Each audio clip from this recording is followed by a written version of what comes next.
So yeah, what we're talking about is not new to any of us. And if you got a chance to watch Mike's video, I think he really kind of nailed it in what he was talking about.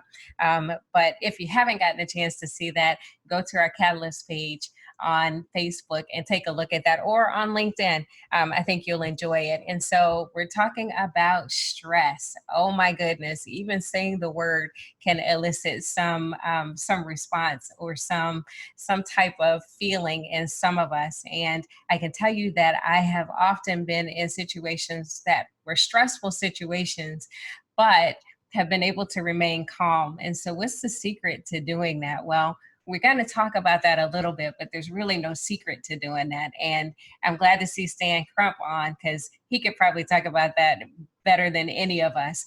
And so when we're talking about stress right now, we're at a time where we didn't anticipate being here. And that's not unlike any other day in our lives. I mean, we really don't know what's going to happen next. And I'll share a little bit about what our family is going through right this minute. But all of us are dealing with COVID-19, a pandemic of epic proportions that we didn't see coming. So you have COVID-19, then you have the racism and social injustice, statues going up and statues coming down, people painting Black Lives Matter in the middle of the street, and people coming back to deface those paintings and remove them. Schools reopening or not reopening, kids staying home or learning virtually, we don't know. COVID 15 to 20, that would be the 15 to 20 pounds that a whole lot of people put on in the midst of this pandemic and sheltering in place. Sheltering in place, being in a confined space by yourself, with your family, with your dogs, everybody trying to share the same workspace. So there's work from home, there's learn from home, returning to work or not returning to work, mask up or unmask. And not to mention, if you do go out and somebody coughs or sneezes and they're not wearing a mask, all of a sudden it's like, and so we talked about a little bit like that scene from Monsters, Inc., where something happens, it's like, call out the whole crew to decontaminate, right? Come get them. And so all of those things put us in a mode of having to respond and dealing with all of that. Not to mention the inconsistencies in the messaging that we're getting from up high, down low, from the side, CDC, Dr. Fauci, the president, whether you watch Fox News or you watch CNN, there's just so much happening. And so in the midst of all of that, leadership making good decisions or not, this can cause stress. I think you get my point. So now that you are completely stressed out, I want y'all to actually do us a favor. Scale of 1 to 10, I want you to put a number in the chat. Level of stress you're feeling like right this moment on a scale of 1 to 10, 0 or 1 being, virtually no stress whatsoever, 10 being you are completely overwhelmed and stressed out. So if you feel comfortable, just drop a number into the chat. We're gonna do a little bit of an experiment here, if you will. So, okay, good, thanks. All right, yeah, just drop that number in there. And so, as you're doing that, it's important to understand that stress is a part of living. We actually can't sufficiently do what we need to do without some level of stress in our lives, right? I mean, that's just the way it is. Stress is and can be a good thing. There are things that we consider bad stressors. There are things that we consider good stressors. We'll talk about some of those today. But as you're dropping those numbers in there, thank you very much. Awesome. Yeah, keep it going. Keep it going. We're going to do a little bit of an exercise, because I figure, if we're talking about stress, we might as well experiment a little with what relaxation looks like, or at least an attempt to dial down some of that physiology that's giving us that perception, that feeling of stress. All right. So this is what I want you all to do. I want everybody, hopefully you're all sitting down. If you're not, find a place to sit down. And just get into a chair that's relatively comfortable for you. And first thing I want you to do is just sit down in the chair. If you're sitting up, leaning toward the screen, lean back. Let the chair hold your weight. That's what it was designed to do. And a lot of times our chairs are only halfway working because we are all tense, leaned up, really leaning in and getting it in. I want you to just calm down. Let the chair just hold your weight. It doesn't even matter how you sit. You can cross your legs if you like. You can just leave them straight. Do whatever you want, right? I don't want to overprescribe that. I just want you to just feel what it feels like to be held up by your chair. All right. And as you're doing that, I just want you to begin to, and you can keep your eyes open, you can keep them closed. I'm not going to go into my smooth radio meditation voice. I do have one because I think it was a requirement of graduate school. But no, today I'll just be Mike, right? But I want you to just relax. And I want you to begin to pay attention to your breathing. Just pay attention to it, what it feels like to have the air go into your nose, right? And have it kind of run through your nasal passages and down. And feel how air is relatively cool when it goes in, relatively warm when it goes out. I just want you to see if you can pick up on that. Just pay attention to your breathing. I'm not going to ask you to adjust it or anything, at least just not yet. Just want you to notice it, right? Notice how when you breathe in through your nose, you can actually feel, if you really look for it, you can feel that sensation of air running in and running out. Most days you probably don't notice it because it's just automatic, right? I want you to feel that. And so now I want you to just concentrate on what's happening like with your body. So as you breathe in, notice, is it your stomach rising and falling? Is it your chest rising and falling? Just notice how your body expands as you take in air, and then how it contracts as air leaves. I want you to pay attention to the rhythm of that for a few seconds. Just notice it.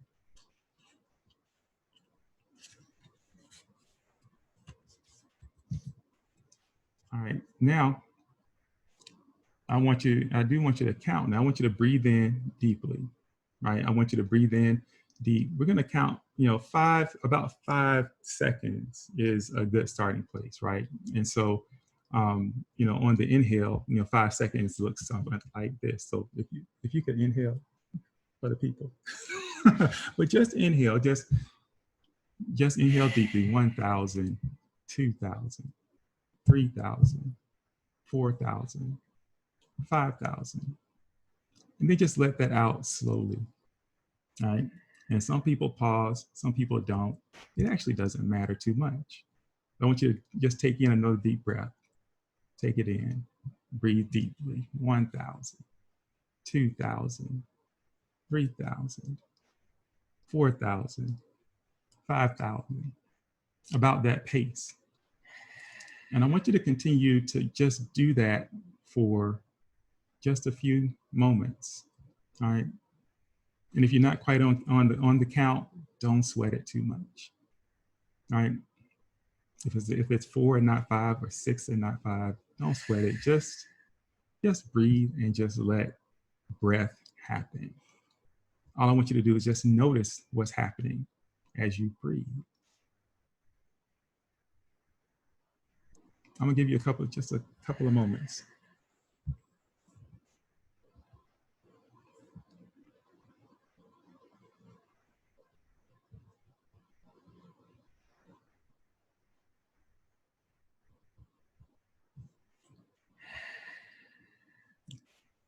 Okay. So I'm gonna bring you all kind of back, if you will, and kind of get focused on where we're going today. But as you come out of that, I want you to, again, just if you drop the number in the chat, go ahead and drop a number in the chat. Tell me what your stress level is that you're feeling right now. Let's update that. If it hasn't changed, that's fine. If it has changed, whatever it is, just put it in.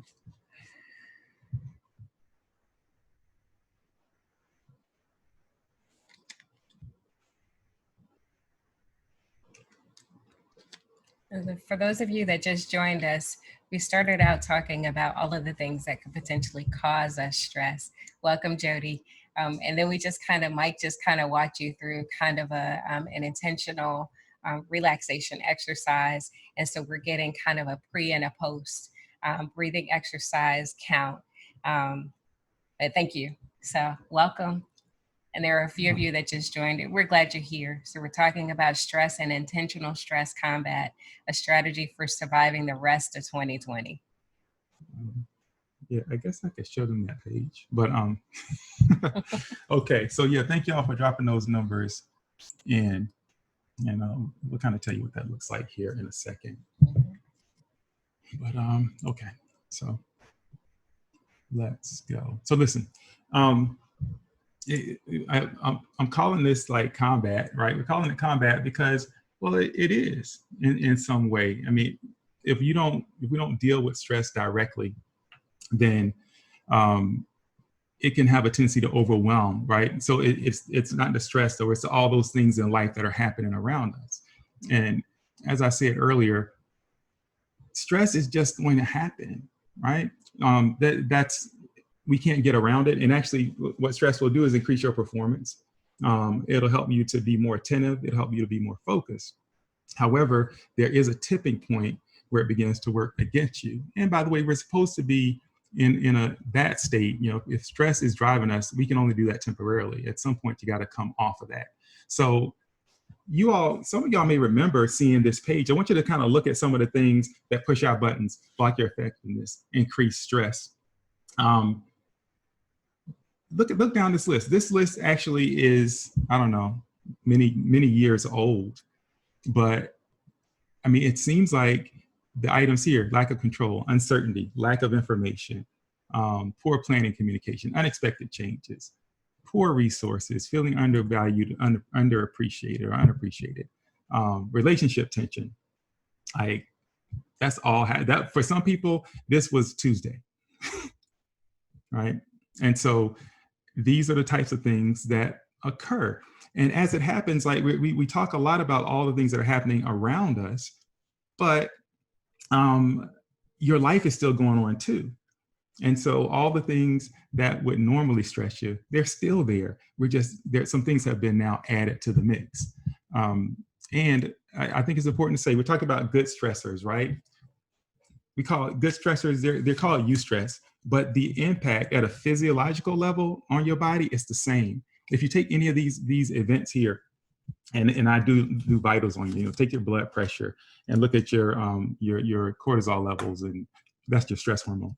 And kind of do the measurements, hook you up to like a polygraph takes really great vitals on all kinds of levels, but you look very similar to someone who's stressed out over negative things, even looking at these things that are positive, right? Because, oh, a baby has come into the world.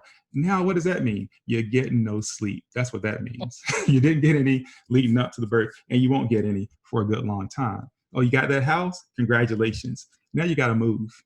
And, you have to move that stuff yourself, which for us, when we moved and the military did not move us, I vowed I would never move again. I said I would never move again when we first joined the Army. Yeah. And I've forgotten how painful moving yourself was. Yeah. So yeah. And graduation. So for this class of 2020, graduating is such, they talk about commencement, right? Commencement is the ending, but it's also the beginning of something new. So that anticipation going into what's next. And that's really one of our biggest stressors right now. We have a recent high school graduate who is embarking on a career in college at Syracuse. And we went from being excited about it and celebrating and anticipating it and trying to plan it out, to getting notification a few days ago that they moved the timeline up 2 weeks. So instead of driving to drop her off on the 17th of August, we have to now get her up there by August the 2nd so she can quarantine for 2 weeks. So another example of how graduating can be a great thing, but it also is the beginning of another thing. So we're just like, So you had to bring that up. So that's going to be stress. That's going to be. We're excited. No, I'm not excited at all. I'm really not. But got to do what I got to do, right? So we, because in your mind, obviously there's all the adjustments that have to be made in order to shift that by 2 weeks. So we're going to do a little vacation. Now we're going to pack our vacation. We're going to pack basically for college. Do the vacation and then just keep it moving to Syracuse. So I am not eagerly anticipating that, because that's my baby. Anyway, moving on. Yes. Thank you, Wendy. Mm-hmm. All right. So stress can be good. Yep, it can be. And so, but all these things, they require resources, right? I think the important thing about stress to understand is that it's about the resources that you have, and ultimately we have a finite resource pool.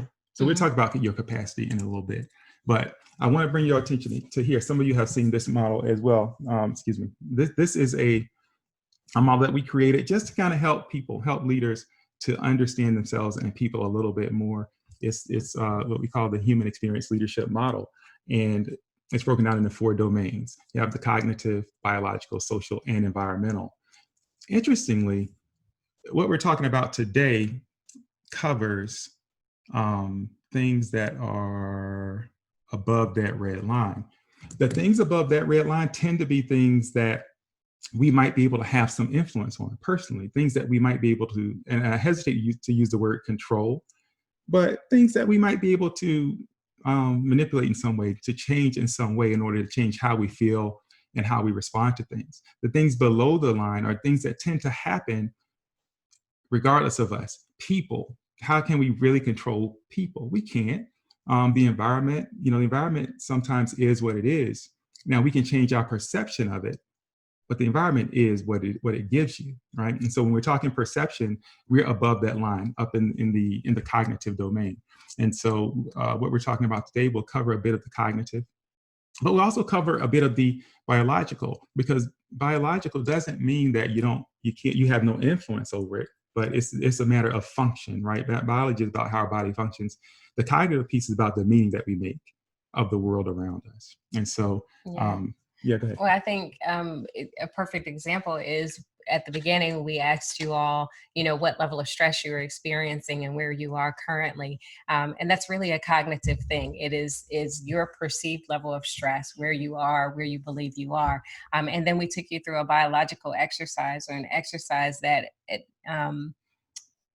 intentionally forces you to pay attention to what your body is telling you and signaling you. And in doing that, being able to decrease your level of perceived stress. So I think you did a good example of really kind of demonstrating how the two intermingle or integrate. So what was the outcome? Okay, so on average, before we did the breathing exercise, it was a 6.25. I mean, however many numbers you want to go beyond that, but a 6.25. So about a 6. A lot of you came in pretty high at 8 on that one. And then after we did that breathing exercise, on average, it was a 2.85. Largely because we had one -1, which is pretty awesome. That means Stan was in an entirely different universe. He got there. He is. And so, and I actually want to hear from Stan a little bit at some point about what he does, because a lot of what he does, I think, probably speaks to that as well. Yep. When we talk about a little bit about self-control, and even being able to get your body to do things that your mind doesn't believe it can. Well, right. Well, I think that in a lot of people would say that it's kind of like your mind, because your body is capable of so much, right? Which is part of the reason why stress becomes a thing, is because the body is capable, but our mind is there's limitations that we put on ourselves, right? And so when you remove the limitations, you become capable of so much more. Problem is, at some point there is kind of a limit, and there's a recovery process. And when we don't engage in that recovery process, that's when we begin to overtax and overwhelm. Yeah.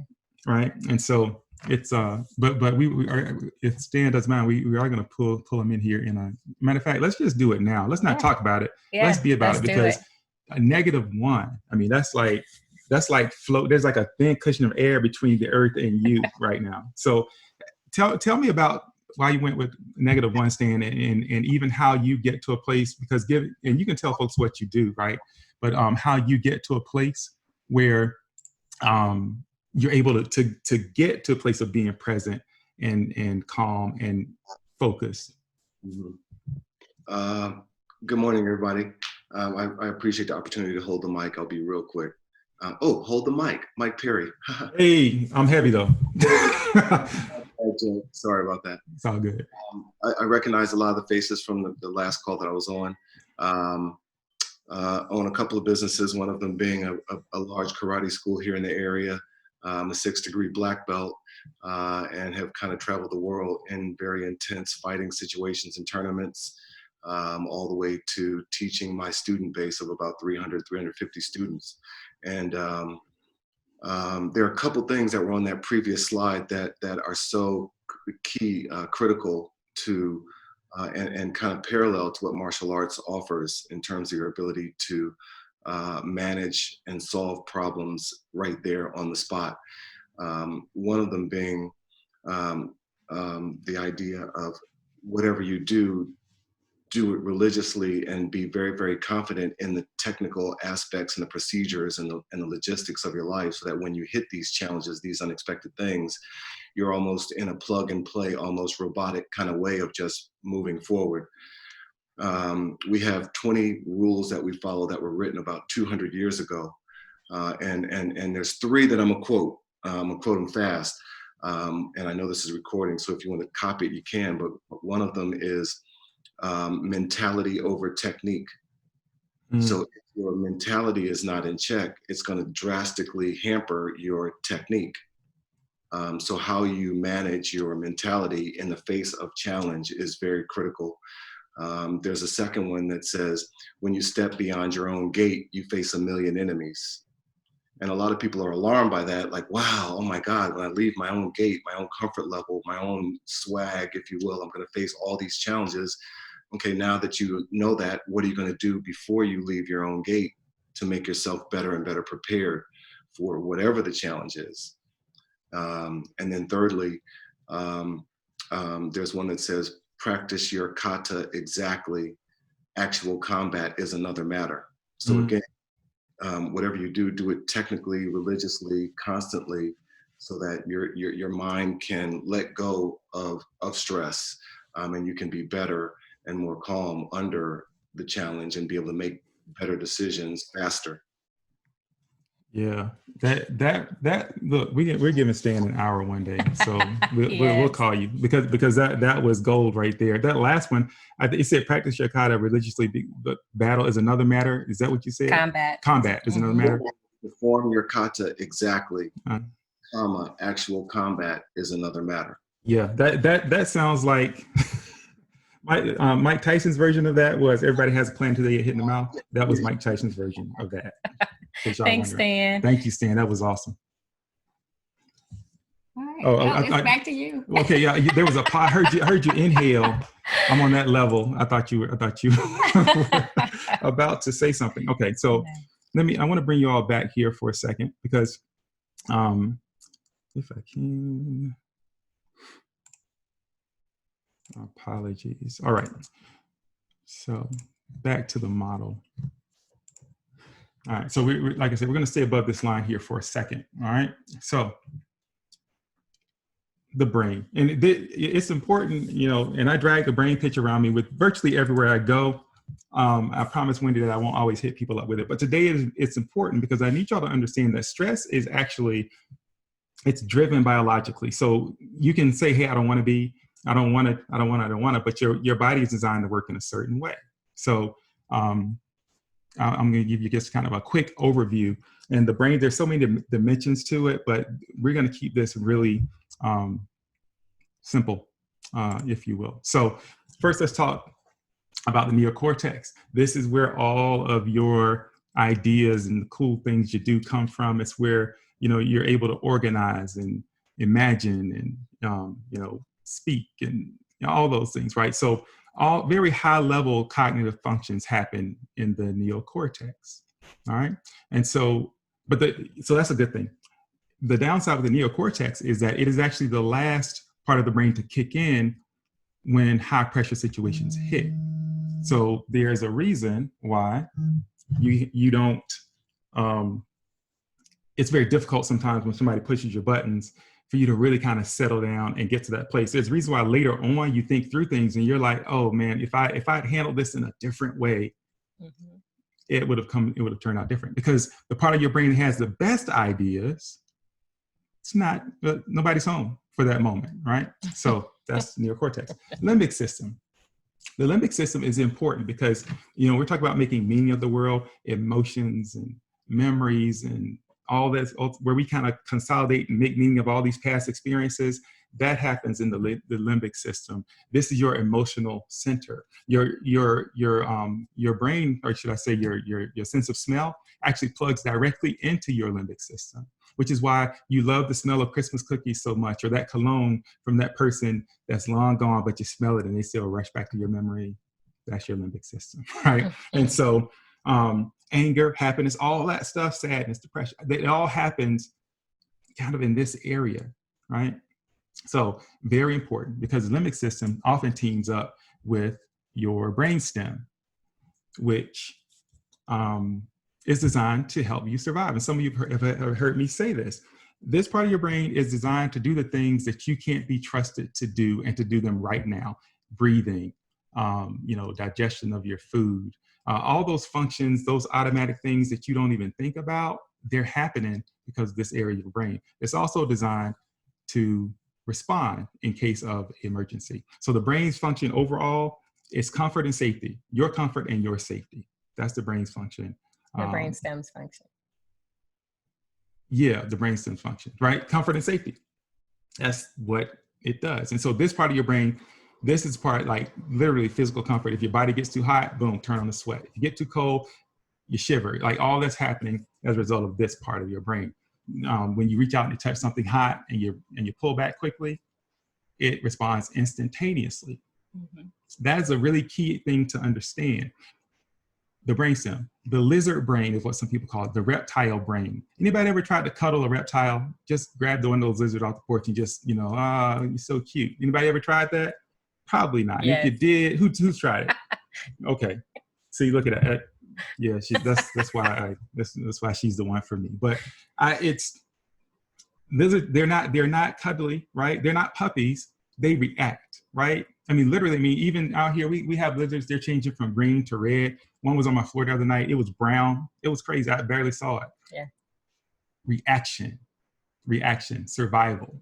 And so when we become stressed out and we kind of hit that tipping point, this is a part of the brain that's activated. It releases cortisol. Cortisol is actually a chemical messenger that signals all these other things to start happening, right? That prepare you for battle, that prepare you for running, that prepare you for something. But it's all reaction. That is what stress is all about, right? It is this reaction that is triggered by this part of your brain that's trying to help you to survive. But it's designed to be a short-lived response, stress response, short-lived, dial it down, and we just go back to a baseline. If you don't go back to baseline, and I gotta turn off this screen because you all need to hear me on this one. If you don't go back to baseline, when you're stressed, when you're constantly stressed, if you can't find ways to get back there, then, well, that's uncomfortable. So our body is a miraculous machine. So the brain just says, well, okay, I guess this is what it is. And so your baseline then rises. And so we believe that's the issue with people with, say, like chronic blood pressure problems, right? Oftentimes they don't dial the stress back, and you will see the blood pressure rise, and then it'll stay there. That becomes kind of the new thing, right? Mm-hmm. And so the body does that. Problem is, most people, nobody really recognizes that it happened. Mm-hmm. They don't recognize. So what do? You just continue to do what you always did. So you don't dial back to things that are stressing you. You don't find ways to increase your capacity. You just do what you've always done. Yeah, and I think that really gives us a good picture of even workaholics, right? Or people who are so committed that can push with no sleep and continue to kind of push and push. And they put that stress on their bodies, which ultimately increases their risk for heart disease, for heart attack, for stroke, and all of those things. Because what we know is that you can only maintain that for so long before the body will shut down. So yes, it continues to increase until it can't. Right. And so in the shutdown she's talking about, it's not just a click shutdown. No, it doesn't happen that way, right? It's very precipitous. So it happens over the course of time. Blood pressure goes up. Now, all of a sudden, my lab values start coming back. Cholesterol goes up. Labs are looking a little weird. Mm-hmm. Your vision starts to change. Your skin starts to change. I mean, And by the way, the skin actually is, there are certain systems that we think are directly connected to stress response. Skin and your digestive system in particular tend to be particularly reactive under stressful conditions. Yeah. Right. And so, and some of you can vouch for that. Like, yeah, boy, I had those hives. Yeah, right. or stress pimples. I mean, who among us hasn't had like a huge zit pop up when you are facing a stressful situation or you're enduring stress? Is that what was happening? I was in grad school. I was 30-something years old in grad school. Boop, there goes it. It was like I was 17 again. It was crazy. That would happen a lot. Anyway. Fever blisters are also another one of those physical manifestations of internal stress. And people tend to get that. Lack of sleep, a lot of our behavior patterns. And so, again, we could go through a whole list of all of those ways that it can manifest. Yeah, I'm always thinking about a movie parallel because that's just kind of how I see the world. But if you've never seen, and it's another kid movie, I'm just on a roll. So first, Monsters, Inc. is on your watch list, and then Inside Out. Oh, move Inside Out to the top. Yeah, Inside Out is a great illustration of how all of these things interact and what manifests in our lives when we're under stress. I think it's a great movie. It's a great. I actually sent my and they can tell you because I was the director of our psychology residency training program at Eisenhower Army Medical Center before I retired. But I actually sent the residents to watch that movie when it came out. I just thought it was that good. I mean, the way that they were able to take a concept like that and animate it and make it really real and relevant. I just thought it was great. We're gonna watch that this week. And it's entertaining. Yeah, for sure. All right. So, but again, remember, Tim, it's important to remember the brainstem is all about immediate action. All right. And so then what happens? Because everybody knows, everybody knows what happens when your buttons get pushed. You don't have to tell me, but you can in the chat if you like. But, hold on. Somebody asked, they want to know that. Yeah, what I'm putting it in. Okay. Yep, and so, what happens when your buttons get pushed? What happens is reaction, and people tend to know what your buttons are. Sometimes they don't, but what happens? Your brainstem and your limbic system get together. The brainstem says, because you're taking in information constantly. Brainstem says, hey, you know what? I'm sorry. The limbic system says, hey, that right there, what just happened, that's bad. And it calls on the limbic system the limbic system or the brainstem, I'm sorry, to respond, right? And so the brainstem says, cool, that's bad. Release the cortisol. Now, oversimplifying it, but that's kind of what happens. And all of a sudden, there's this cascade of events, okay? So what do? Because you got to somehow stop that cycle somehow. What we did earlier was one way. That was just a very brief exercise. I mean, this is actually a pretty profound number that when they put out. On average, 6.25 was the level of stress collectively that we were feeling. And then after just a few minutes, we're down to 2.85, about half, right? And so that should get your attention a bit, because basically what we did was what we call a bottom-up method of reducing stress. Because slowing our breathing, I won't get into what the nerves that it sends or the signals it sends, but slowing our breathing signals to the brain that whatever the threat is has been addressed, and it can begin to dial back on that dumping of stress hormones and adrenaline into the system. All right. And so also we did a little bit of a top-down method that you may not have noticed by simply saying, hey, focus on your breath, what that feels like. Focus on what that chair feels like. If you think back, you will find that as you're focusing on that thing specifically, you probably weren't thinking about the other 10 things around you that were stressing you out. And so that's kind of, it's a cognitive, it's a top-down thing. It's like using the brain in order to dial your stress down by determining intentionally what you're going to focus on for a moment. That's what being present is. That's what mindfulness is. And so, and we talked about doing a whole session on mindfulness before. Yeah.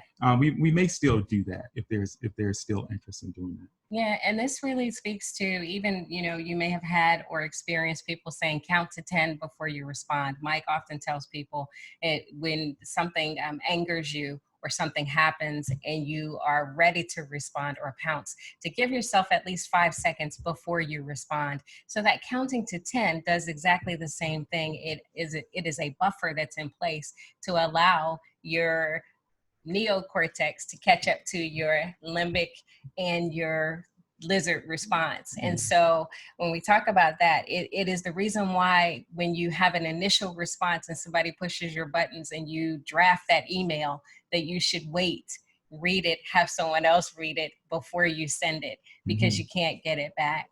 Other things that are helpful, like my iWatch has a breathe app, and throughout the day, periodically, it reminds me to breathe, to take just 1 minute. The Calm app is another one where it gives you 15 seconds of calm. It does exactly the same thing. So we are reminding ourselves to just take a small amount of time to dial back. Yeah, that's good. So I'm going to give you real quick 4 strategies, and then we'll answer any questions that you have. 4 strategies for managing your stress, though. And you saw me kind of, summarize a few of these on the video if you watched that. But if you haven't watched the video, I encourage you to watch it. I like it. Particularly the first one. Is it 2 minutes or so in there? But first is to build your capacity. 2 is to limit your intake. 3 is going from what if to if what. And 4 is to gain control by letting go. All right. So let's get into this real quick. Building capacity. And mind you, building capacity is not necessarily increasing your ability to bring in more stress, right? Building capacity is about taking the capacity that you have and somehow maximizing that. And so before we talk about anything else, if you're not getting good sleep, stop wasting your time. Figure out how to get better sleep, because the work has been done, right? You got to get sleep, because if you don't, all the grinding that you do, your effort, it will require much more effort to produce less. At some point you have to stop, because we're not designed to go nonstop. Not even your car goes nonstop. You take that thing in for maintenance, oil changes, all those things. We have to stop, and we're designed to stop every day. And so getting better sleep is probably the #1 way to build your capacity for handling whatever happens tomorrow or that, the next day. And so there's all kinds of ways you can do it. Routine is important. Diet's important. Right. So you got to be able to do those things. Yeah. And I think are you going to do a talk on sleep? I could. Yeah, I think you should, because I think we underestimate really how important it is, and really how to get good sleep. And so one of the things that we had to grapple with that Mike, it's been 12 years now, a long time, where he really encouraged us to get the TV out of the bedroom. There's some people that just have to have the TV in their room or fall asleep to the TV or whatever else. But taking the TV out of our bedroom absolutely had a direct impact on the amount of sleep we get. Yep. And other things. But so important move. I challenge you, and some people think you can't do it. And you'll go through, a week or 2 of regret and withdrawal. But I will guarantee you within a month, if you take the guarantee, right? I don't guarantee much. You take the television out of your room, you'll have better sleep, better sex life, period. Yeah. Your sleep will increase dramatically if you take the TV out of the room. And that was 15 or so years ago. So it was the TV, but now it's all devices, any screen time. So it's the iPad and the telephone as well. So not just the TV. Yeah. Okay. Thank you. That's right. Thank you. Eliminate the loopholes. Yeah. Take the electronics out of your room. Yeah. The bedroom should be designed, if it's going to help you most, it is for intimacy, if you will, relations, and sleep. That's it. If you're able to do that, trust me, your sleep time will go up dramatically. All right. Yes. All right. So next thing is in terms of building capacity. Sometimes you're maxed out. The job is what it is. What do? You get more hands, get help. A lot of times pride stops us from asking for help because maybe we think we're supposed to be able to do it, or maybe we've always done it ourselves or whatever. Look, things change. Yeah. And so it is important to be humble enough to ask for help. And that seems like, as a stress, you're a psychologist, shouldn't you be talking about some real cool, like gee whiz type stuff? No. Because at the beginning of this pandemic, we talked about it. A lot of people are going to struggle. There are things that people are going to need, but there are things that people have, right? We're all going to struggle at some point, but at some point, whenever we're struggling, somebody has something that can help us, even if it's as simple as putting their hands on this table I got to move and help me move that. But there's something that someone else can do for you if you allow them in. So you gotta do that. Last thing about building capacity is to put things in perspective. All right. Some people try to, when something comes up, they try to take on the entire problem when all you really need to deal with is the leading edge of that problem. So keep it in perspective. How big is the issue really? Address the thing that you need to address. Don't try to tackle it all. All right. Number 2, go ahead. Limiting your intake. All right. Intake of what? Well, first, intake of other people's issues. All right. Deal with your issues, not other people's. And listen to your conversation even. What do you tend to talk about? Are you talking about what's happening with you? Or are you talking about the neighbor or your daughter or your sister or your brother, your cousin? What consumes your attention in your conversations? Yeah. And I think, thank you for that. Circle of control is what Liz dropped into the chat. And I think here, I mean, it's easy to think minding your own, and you can fill in the blank, but minding your own mind is something that our good friend Ponsier Daniels, and she works in the mental health arena as well, but minding your own mind, not just minding your own business. But I think that kind of comes to mind, and that's a way to kind of remind you of that. Dealing with today's issues only. And so that goes back to kind of that mindfulness and being present and dealing with what's in front of you. If we take on everything, we tend to stack. And it's like, okay, so now I'm thinking about last week, last month, yesterday, and today. There's so much that I'm dealing with versus what is directly in front of me, and really kind of focusing on that. And so deal with today's issues only, today's issues today. Deal with reality, not virtual reality. And so we've talked about that. And I think almost every Leadership Impact series episode we put in there, we've said, hey, limit your intake of social media and the news, because that can get you spun up quicker sometimes than actually experiencing the things yourself. That's why television is effective. That's why social media is effective, because it's real time and real response to some things that are maybe not fact-based or factual. And we talked about feelings being real, but feelings are not facts. So limit your intake of all of those things that you know can get you going. So that's another one. And then lastly, I just want to say on that, it's funny to watch people on social media, because someone will actually put a post like, I'm going to stop, coming on social media and, whatever, because people always have something to say. I mean, they will kind of work out their thought process on social media. If you're going to cut it off, you don't have to actually tell people that you're going to cut it off. You can just do it. You know what I mean? Oh, and by the way, a brief word on cancel culture. I'm not really sure. I'm exactly sure what it means, because a lot of people use it in various contexts. But it is easy to drop someone on social media. But think about this. It's really easy to pick them up on social media too. So all I'm saying, it's like the quality of the relationship, the depth of it. That's the important thing, right? So if you get like dropped, Lent. So what? Right? Anyway. It's like Lent or Velcro. Lent and Velcro. Right. Easy all on. All you have to do is move through, and some things will just jump on. Yeah. Oh, yeah. Okay. So Velcro is a little harder to, forget that one. Yeah. It's like Lent. Yeah. So I think Velcro. So number 3. I said number 3. All right. Move from what if to if what. So this I think is really important.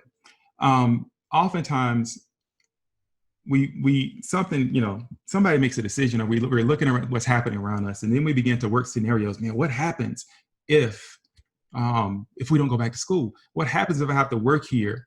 Whatever. What happens if I'm going to this conversation that we're going to have today, talking about, social injustice and having the race conversation? What happens if somebody says something, that goes awry?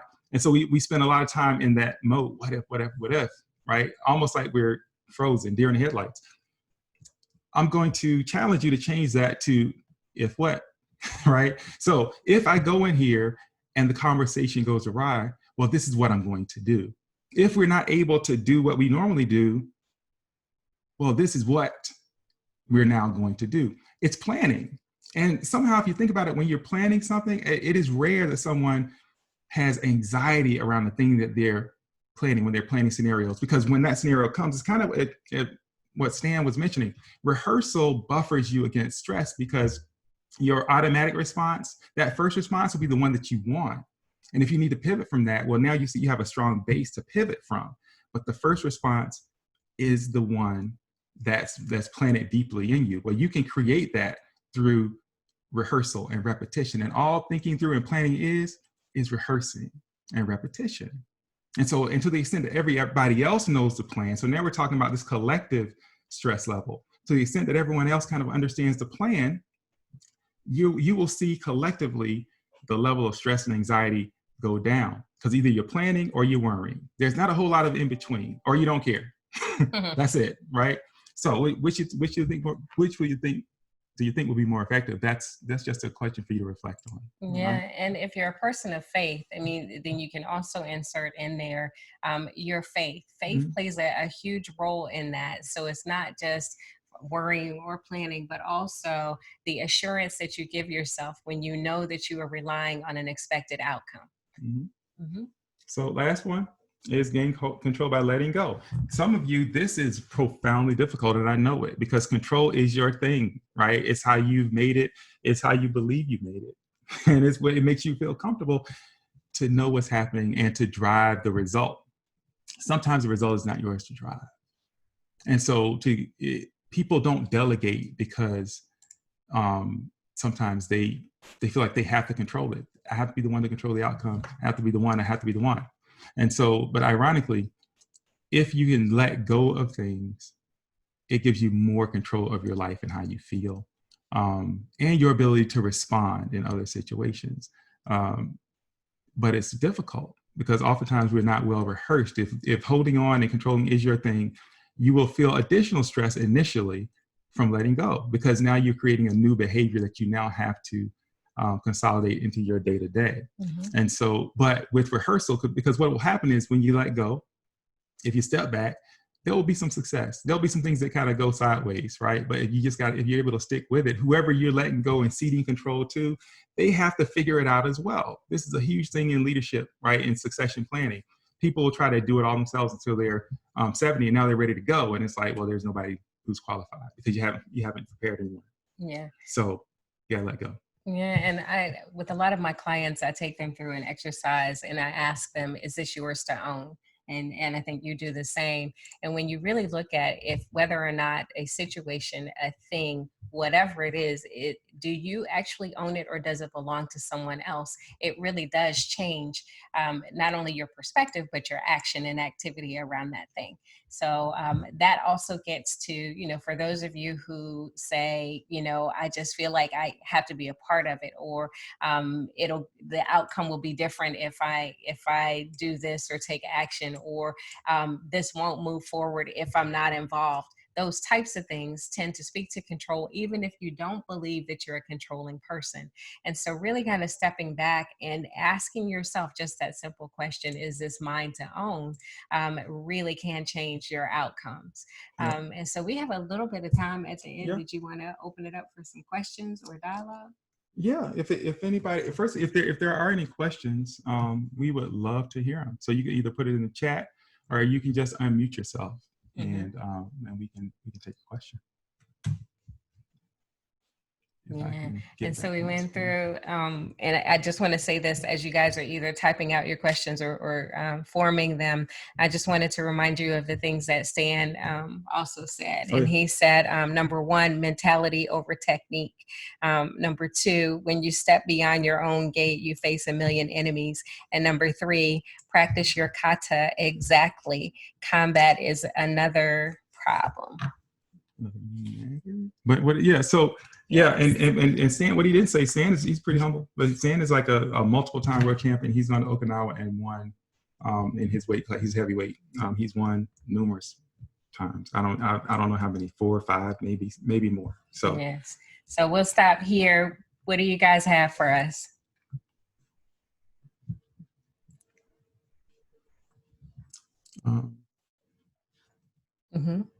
Okay, so from Samantha says, it may have missed, but how do you know if you are at a healthy baseline instead of when you have adapted because of stress? That's a great question. It's actually a great question. I think the first thing is, because oftentimes you do get into kind of an automatic mode, you don't even quite see it. So there's a couple of things I think externally that might give you some indications. First of all, when you get your checkups, what's your doctor saying? What's your blood pressure like? What are your labs like? Is there anything that seems off? How do you just generally feel? Do you feel good? Do you wake up refreshed? Do you go to bed on a regular basis on, at a decent time? If you have friends, spouse, family members around you who are noting certain things, what are they saying? Are they saying, a common one is like, wow, you seem stressed out, or you seem a little irritated, or you seem something, and so are you defensive about that when it comes? Because oftentimes there are all these indicators of what's going on, but we don't often accept it, or we just don't notice it because we are operating in our own space and being in just on automatic pilot. So I think, but I think those, in terms of if you are in an unhealthy place, your checkup, actually what you're seeing on those checkups is an important place to start. And I would encourage you too, because oftentimes healthcare providers will downplay what they see for whatever reason. But if they start, let's say they get a blood pressure and it comes up high, a lot of times they'll go and redo it so they can get your number down. Don't ignore that.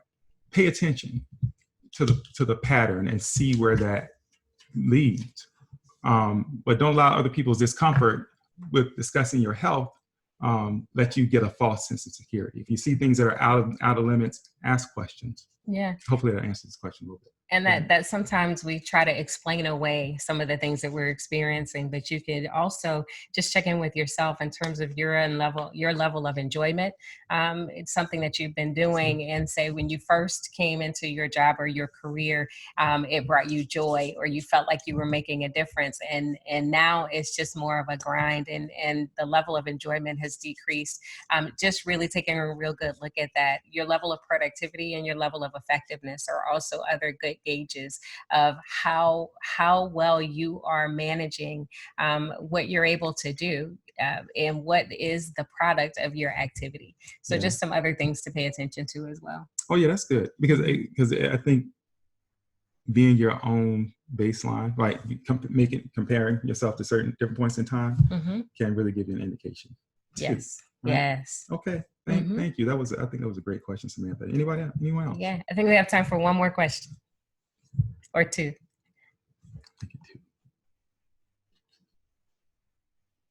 Ron looks like he has a question. Ron Harvey's in that contemplative posture there, but we're not. There will be no pressure on asking questions today. All right. So, but because if y'all don't, we'll go ahead and get ready to get on out of here. But if you do have any questions or any issues, something you'd like to discuss or understand further, please don't hesitate to contact us. We've actually been doing a lot of virtual work here lately in all kinds of spaces for people who are needing various things, and so we want to be able to help you out if you need anything that is for yourself, for your organization. So that's our contact information there, info@connectmovegrow.com. 706-862-1208. Somebody will always answer that phone, and they should be always awesome. If they're not, let us know. Yes, and Karen, thank you for being transparent. A lot of people are challenged by letting go, that control thing, and really, knowing that you are an integral part of outcomes really kind of keeps us in that place. So thank you for sharing that. We appreciate all of you joining us each week. If you're gaining something from this, you can look forward to joining us every week. You can also invite other people that you think might benefit, and just give us their emails or share ours, even better. But we enjoy this and we appreciate you. So thanks, and have an amazing week, and try to keep that stress level down. Oh, did I hear somebody? I heard somebody breathe. Yes.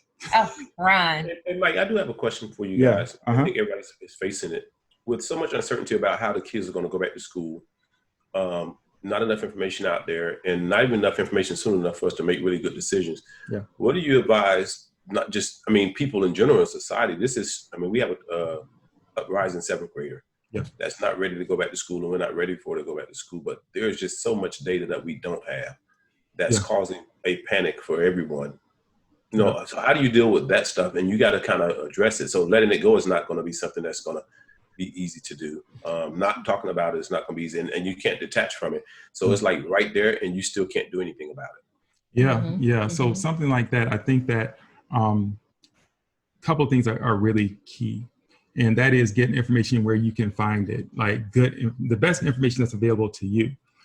So the CDC, for example. Now, a lot of people, the CDC and the level of credibility, because there's been some, the way that information has gone on or off that site, people now become a little concerned about the CDC, right? And so then you retreat back, still get that information because there's some legit things on the CDC site.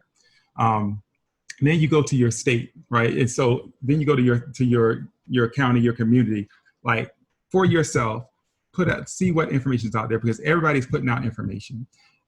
And then when you don't have anything else to go on, all you have to go on is whether or not you'll be able to sleep at night and make that decision based on that. Because if they go back to class, well, some people won't feel comfortable putting their kids in those classrooms.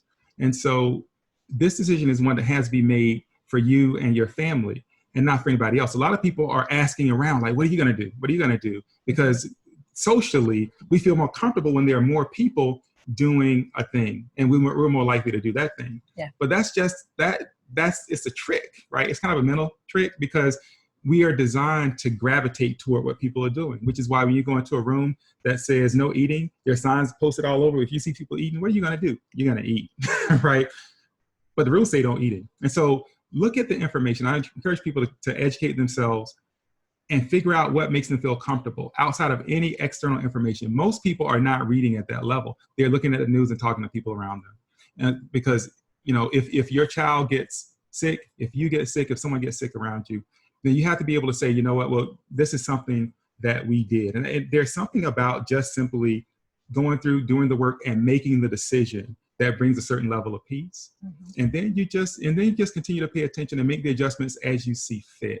But just be careful about where you get information. That's what I would say. Yeah, and I have two things on that. And so some of you know my background is pediatric nursing, and I always encourage parents to have discussions with their children. Include your child in the discussion and in the decision.